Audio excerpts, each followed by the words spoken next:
नमस्कार प्यारे साथियों, आपका स्वागत है हमारे यूट्यूब चैनल में।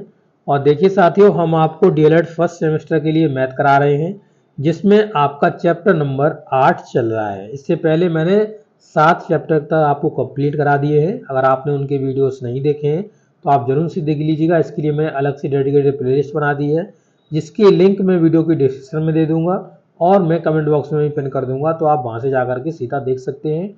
नहीं तो आप सीधा चैनल की प्लेलिस्ट में जाएंगे तो वहाँ पे डीएलएड फर्स्ट सेमेस्टर के नाम से एक प्लेलिस्ट बनी मिलेगी। आपको सभी वीडियो सीरियल वाइज देखने के लिए वहाँ पे मिल जाएंगी।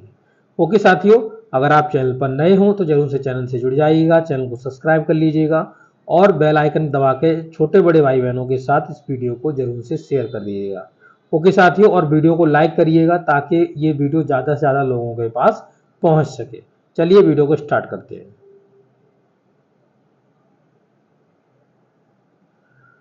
तो देखिए साथियों, हम यहाँ पे बेसिक नॉलेज लेंगे दंड आरेख के बारे में, जो कि आपका बार ग्राफ भी कहलाता है। ठीक है, बार डायग्राम बोलेंगे हम इसको। तो यहाँ पे आप देख सकते हैं कि यहाँ पे इसके बारे में जानकारी लेने जा रहे हैं। देखिए, दंड आरेख क्या होता है। दंड आरेख में एक समान चौड़ाई होती है। ठीक है, एक समान चौड़ाई को मेंटेन किया जाता है। क्षैतिज या ऊर्ध्वाधर, यानी क्षैतिज जो होते हैं लेटे लेटे जैसे इस तरीके से, इन्हें हॉरिजेंटल बोलते हैं। और जो आपके ऊर्ध्वाधर होते हैं जिन्हें वर्टिकल बोलते हैं, वो खड़े खड़े से बनाए जाते हैं। ठीक है, तो आपके जो ग्राफ होते हैं वो खड़े खड़े भी बनते हैं और लेटे लेटे भी बनते हैं। ठीक है, ये देखिए, ये इस तरीके से समान दूरी इनके बीच में रखी जाती है और समान चौड़ाई इनके बीच में रखी जाती है। ठीक है, ये मैंने अभी सही से नहीं बना पाए, आप बन के आएंगे, बहुत अच्छी तरीके से बन के आते हैं। इस तरीके से खींचना होता है, जैसे समान आपको चौड़ाई भी मेंटेन करनी होती है ये वाली, और आपको लंबाई भी मेंटेन करनी होती है। ठीक, आप देखिएगा, कहा है इनके बीच में कैसी दूरी होती है, समान दूरी रखी जाती है। हमने बताया था समान दूरी दो दंडारेख के बीच में, जैसे ये है एक दंडारेख और यहाँ पे एक दंडारेख है, तो समान दूरी रखी जाएगी इनके बीच में, इनके बीच में समान दूरी रखी जाएगी। ठीक है, चलिए, इस प्रकार खींचे गए प्रत्येक दंड की लंबाई दी गई संख्या के मान पर निरूपित करती है, उस पर निर्भर करती है। जैसे मान लीजिए कि हमने संख्याएं लिखी 5, 10, 15, इस तरीके हमने संख्या लिखी, तो इनके जो दंड आरेख भी हम बनाएंगे वो इन्हीं के बेस पे बनाएंगे। जैसे 5 है तो 5 का मैंने इतना सा कर दिया। ठीक है, अब 10 का मैंने इसका दोगुना कर दूंगा, इस तरीके से 10 का। ठीक है, इस तरीके से कर दिया। 15 का इससे भी बड़ा बन जाएगा इस तरीके से। तो ये जो क्या है, ये इसके मान पे डिपेंड करेगा। ठीक है, आंकड़ों को प्रस्तुत करने का यह चित्रीय, देखिए चित्रीय निरूपण दंड आरेख या बार डायग्राम, या इसे हम बार ग्राफ भी कहते हैं। दंड आरेख खींचते समय निम्नलिखित बिंदुओं को ध्यान में रखना चाहिए। क्या क्या हमें पॉइंट्स पे ध्यान में रखने चाहिए वो यहाँ पे नीचे दिए जा रहे हैं। पहला जो मोस्ट इंपोर्टेंट पॉइंट है वो आप यहाँ पे देखिएगा। देखिए क्या कह रहा है, थोड़ा हम इससे आगे बढ़ा लेते हैं। देखिए, कह रहे हैं कि दंड आरेख की विषय वस्तु को ग्राफ के ऊपर शीर्षक के रूप में लिख देना चाहिए कि ये दंड आरेख किसका दिया जा रहा है। मान लो कि एक क्लास में बच्चों की संख्या दी जा रही है, या एक विषय में बच्चों के पास की संख्या दी जा रही है। इस तरीके से ऊपर ही, यहाँ पे जो ऊपर होता है तो यहाँ पर ही हम इनको लिख देंगे। ठीक है, फिर हम यहाँ ग्राफ बनाना स्टार्ट करेंगे इस तरीके से। ठीक है, तब हम उनकी संख्या दिखाएंगे, तो शीर्षक पहले हमें लिखना होता है इसका। नंबर दूसरा क्या है, तो कह रहे हैं ग्राफ में पैमाना अवश्य लिखना चाहिए कि हमने 1 सेंटीमीटर बराबर, मान लो हमने यहाँ पे माना है कि 10 लोगों की संख्या है या कुछ भी है, जो भी मान रहे हैं वो आपको मानना होता है। ठीक है, आगे देखिए, दंड, सभी दंडों की चौड़ाई बराबर रखनी चाहिए, तो बड़ा चौड़ाई के बारे में बता दिया आपको। और सभी दंडों के बीच की दूरी को हमको समान रखना चाहिए, कोई ऐसा नहीं है किसी की कम है किसी की ज़्यादा है। प्रत्येक दंड एक ही आधार पर होना चाहिए, यानी देखिए, अगर ये मैंने आधार मान लिया तो इसी पे सभी दंड आरेख मैं बनाऊंगा इस तरीके से। ठीक है, इस तरीके से इसी पे दंड आरेख बनाऊंगा मैं यहाँ पे। ऐसा नहीं है कि यहाँ से अब इधर से नीचे से निकाल दिया, ऐसे नहीं करना होता है। ठीक है, चलिए,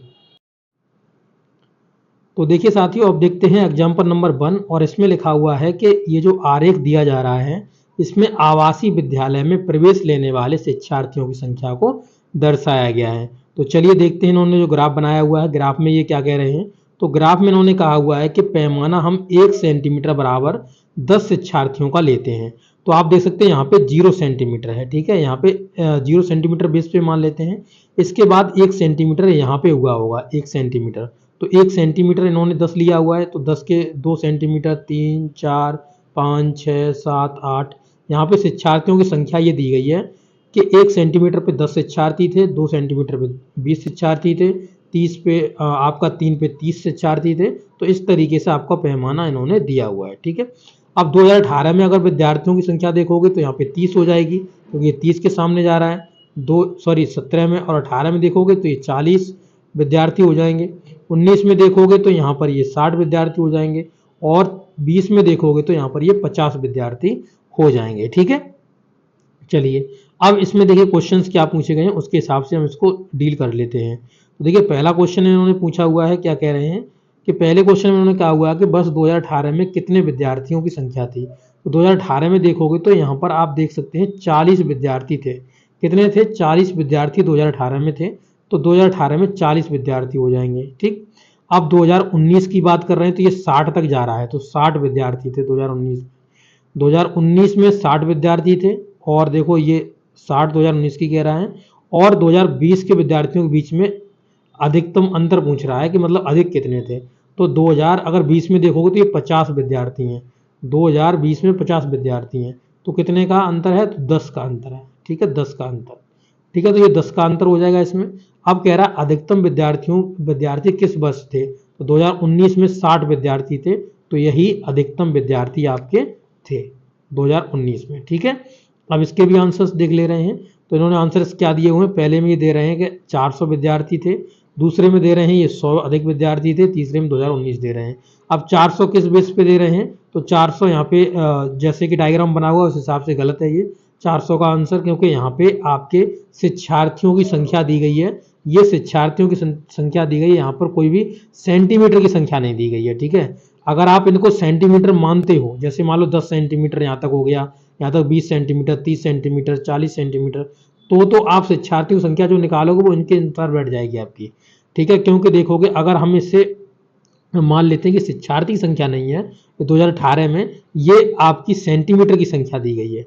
तो 1 सेंटीमीटर में हमारे 10 शिक्षार्थी बन रहे थे, तो 40 सेंटीमीटर में कितने बनेंगे? 400 बनेंगे, 400 बनेंगे ना। तो ये आपका आंसर इसके हिसाब से सही बैठ जाएगा।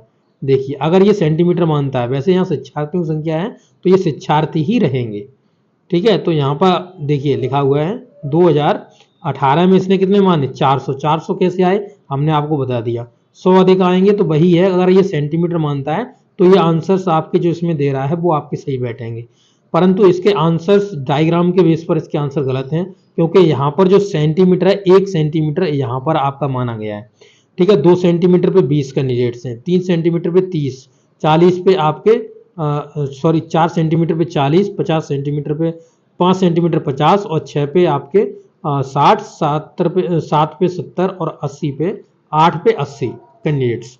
तो इस हिसाब से अगर देखोगे तो ऑप्शंस में जो आपके आंसर्स दिए गए हैं वो गलत दिए गए हैं। और अगर इनको सेंटीमीटर मान ले रहे हो, इनको सेंटीमीटर मान ले रहे हो, तब आपके आंसर सही होंगे जो इसने दिए हुए हैं। तो इनको सेंटीमीटर आप नहीं मान सकते, क्योंकि अगर आप देखेंगे तो आपका कॉपी में आप इतने सेंटीमीटर्स कैसे बना लोगे, क्योंकि आप स्केल ही देखते हो। एक स्केल अगर बड़ी होती है तो वो 30 सेंटीमीटर की होती है, और अगर छोटी वाली स्केल होती है तो आपकी 15 सेंटीमीटर की होती है, ठीक है। तो उसमें एक एक सेंटीमीटर 15 सेंटीमीटर बनेगा, न कि 80 सेंटीमीटर किसी कॉपी में आप बना के नोट कर सकते हो, ठीक है। तो ये सेंटीमीटर्स नहीं है, ये छात्रों की संख्या है। तो उस हिसाब से आपके जो आंसर आएंगे 40, दूसरा आंसर आएगा आपका 10, तीसरा आंसर आएगा आपका 2019 का, ठीक है। तो आप ये समझ गए। तो यही है, आपको बता दिया मैंने इसमें क्या मिसप्रिंट है। तो यहाँ पे ये मिसप्रिंट है आपकी। अगर ये सेंटीमीटर मानता है तो आपके आंसर सही होंगे, और अगर इनको शिक्षार्थियों की संख्या मानता है तो आंसर आपके गलत होंगे। ओके, तो आपको ये वीडियो कैसा लगा है? अच्छा लगा तो जरूर अपने दोस्तों के साथ शेयर करिएगा। ओके, थैंक यू दोस्तों, मिलते हैं नेक्स्ट वीडियो में।